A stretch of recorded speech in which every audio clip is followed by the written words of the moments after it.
Selamat bertemu kembali anak-anakku kelas 12 MIA SMA Frater Don Bosco Banjarmasin.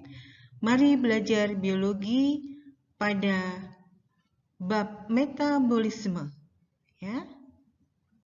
Nah, kali ini kita akan mempelajari mengenai metabolisme. Apa itu metabolisme? Metabolisme adalah semua reaksi kimia yang terjadi di dalam tubuh makhluk hidup. Nah, metabolisme itu sendiri dibagi menjadi dua, yaitu katabolisme atau pemecahan atau pembongkaran dan anabolisme atau penyusunan atau pembentukan. Ya.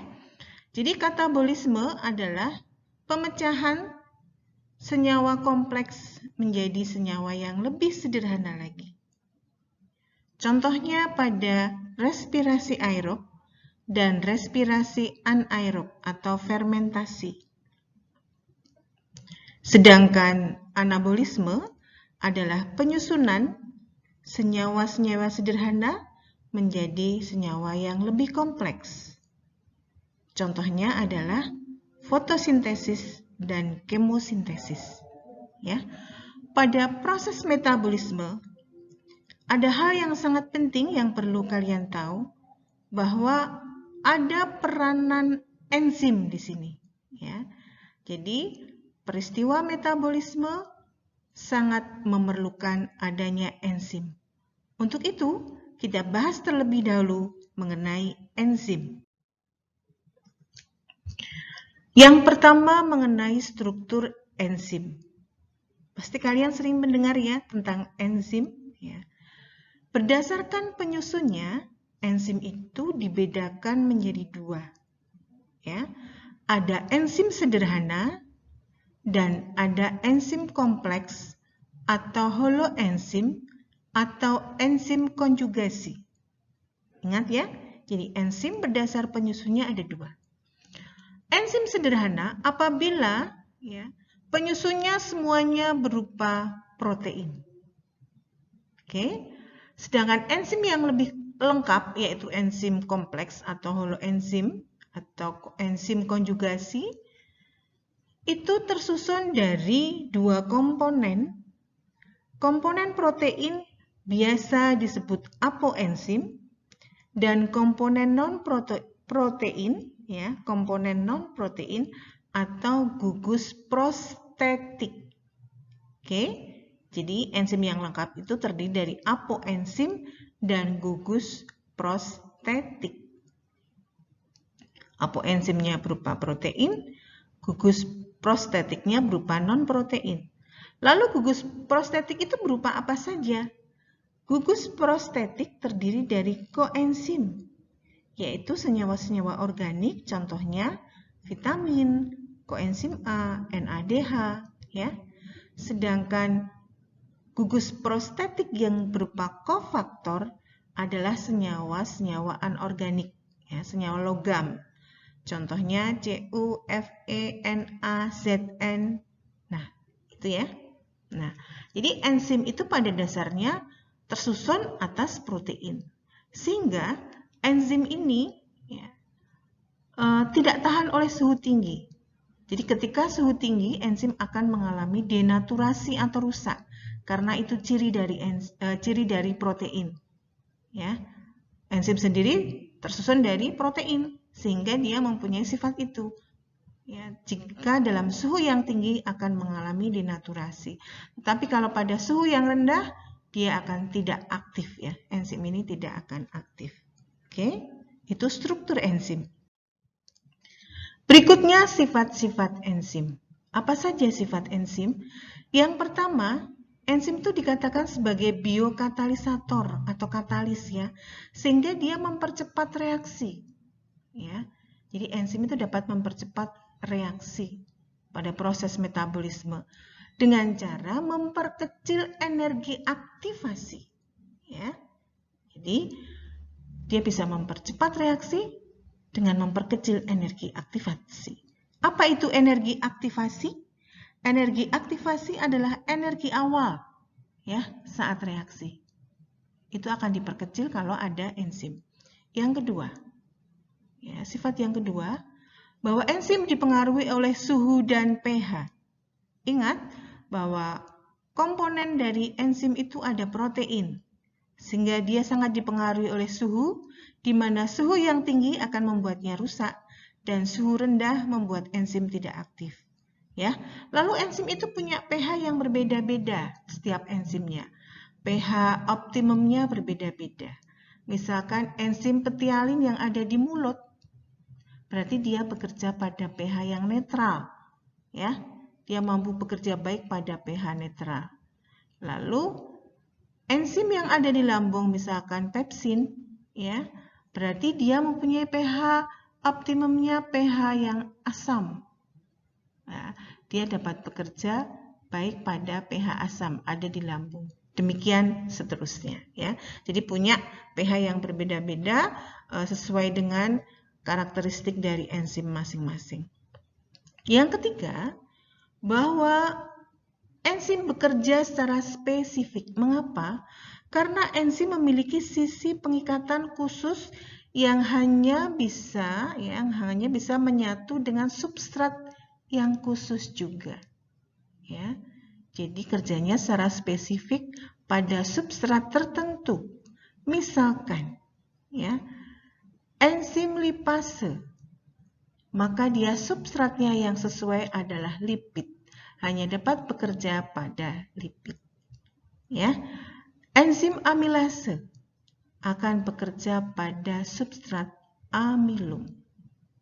Oke.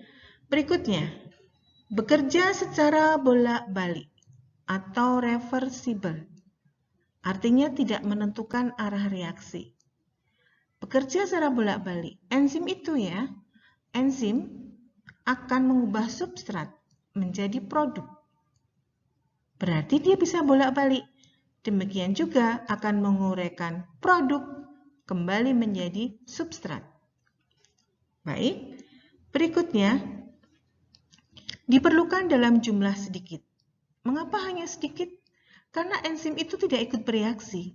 Ya, dia mempercepat reaksi tanpa harus mengubah dirinya dan dia tidak ikut bereaksi, jadi jumlahnya tetap. Jadi cukup sedikit saja untuk membantu proses terjadinya suatu reaksi. Berkaitan dengan nomor berikutnya, enzim dapat digunakan berulang kali, iya, karena dia tidak berubah dan tidak ikut bereaksi. Ya.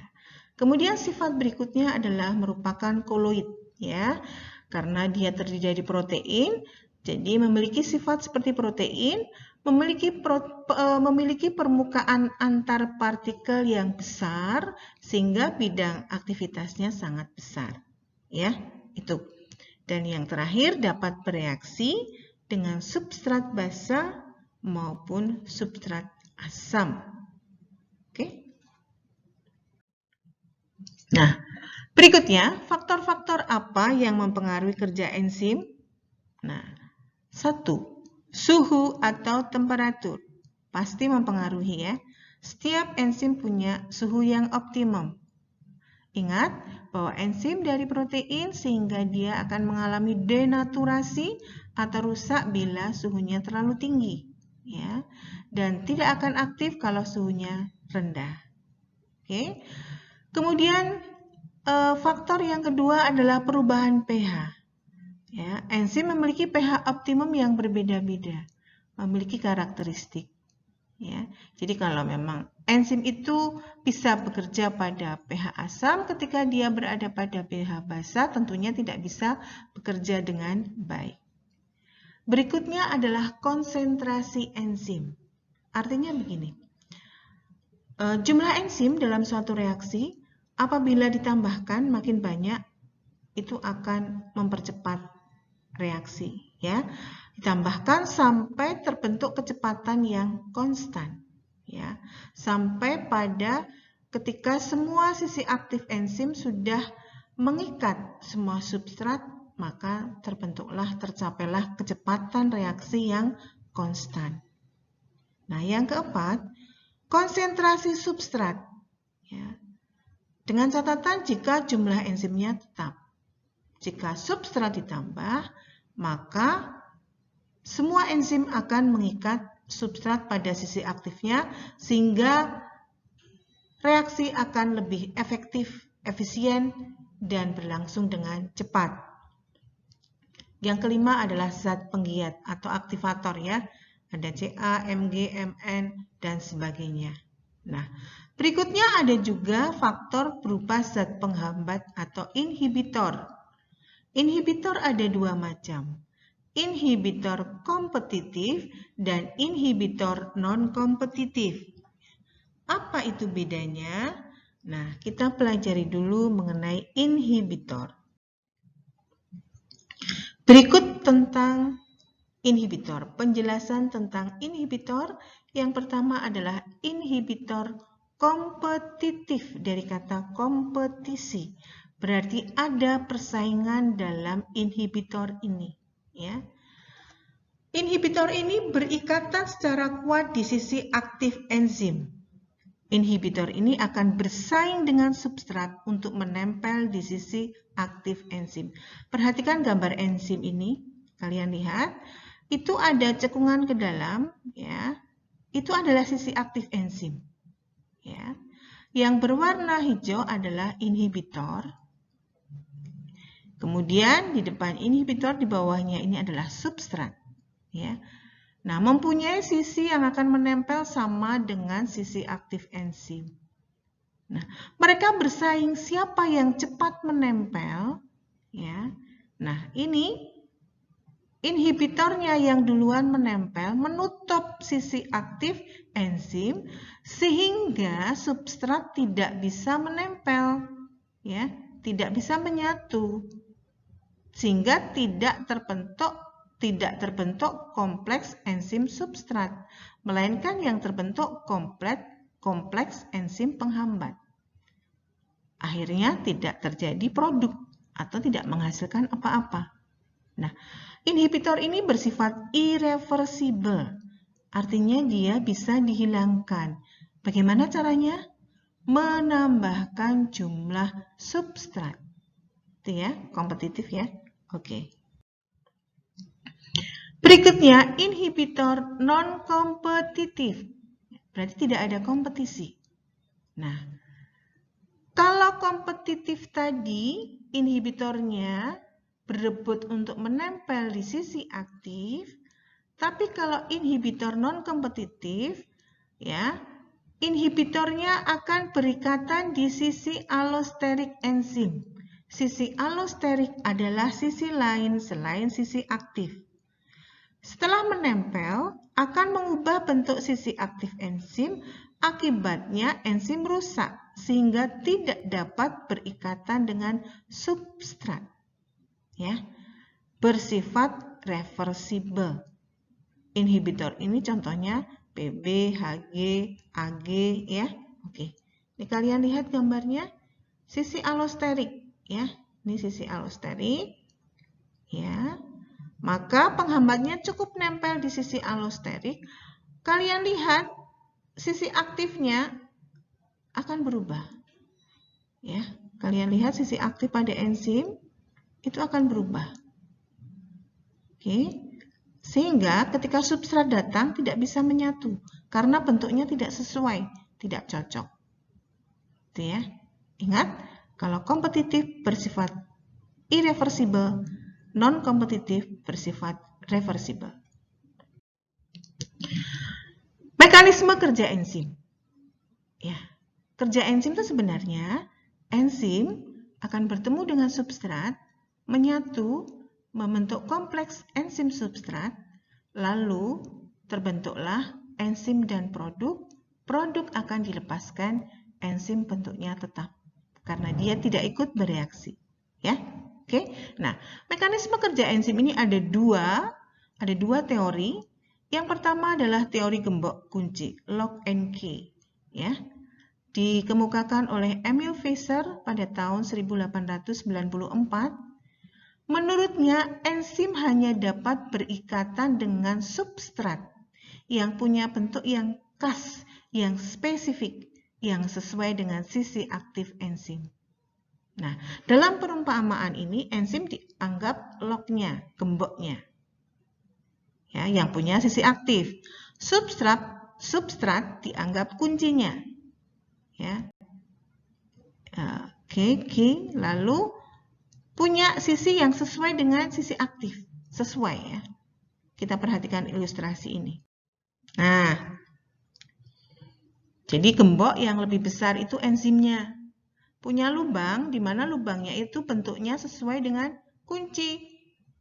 Nah, coba kamu bayangkan kalau kamu mengunci dengan gembok yang tertutup, kamu kunci, masukkan kunci yang tidak sesuai, dia tidak mau masuk, ya, tidak mau bereaksi. Tapi kalau bentuknya sesuai, ya, dia akan masuk, ya. Ini yang B ini terbentuklah kompleks enzim substrat, ya. Lalu hasilnya berupa produk. Ya. Oke, jadi dari awal antara sisi aktif dengan sisi substrat yang akan menyatu itu sesuai, ya, sudah sesuai. Teori yang kedua adalah teori induced fit, ya, induced fit atau ketepatan induksi. Teori ini dikemukakan oleh Daniel Koslan pada tahun 1958. Nah, kalau menurut teori ketepatan induksi, enzim mempunyai sisi aktif yang fleksibel. Ya. Jadi, enzim dan sisi aktifnya merupakan struktur yang secara fisik lebih fleksibel dan terjadi interaksi dinamis antara enzim dengan substrat.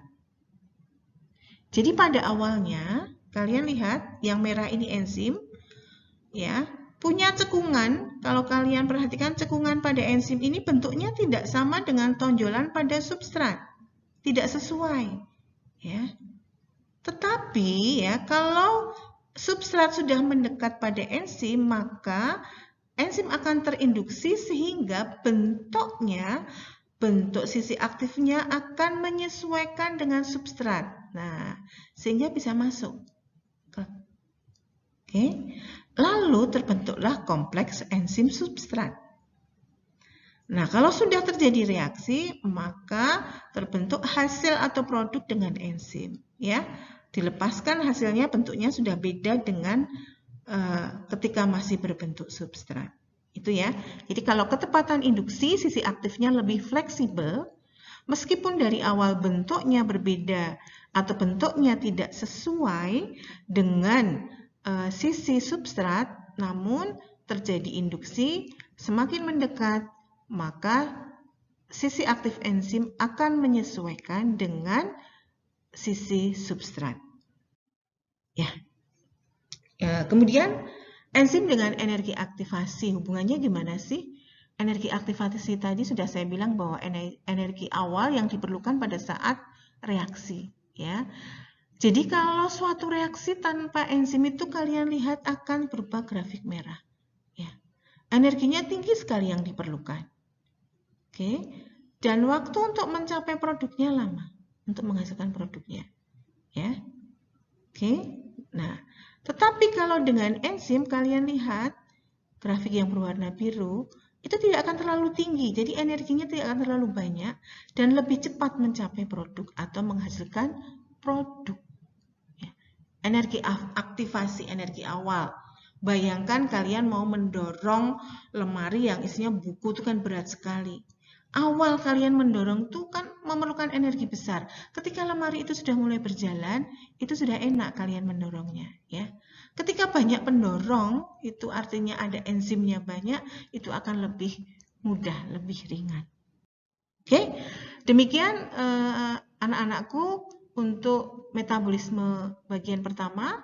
Untuk katabolisme dan anabolisme kita bahas pada video berikutnya. Terima kasih, sampai jumpa pada video berikutnya. Terus semangat dan selalu jaga kesehatan. Tuhan memberkati.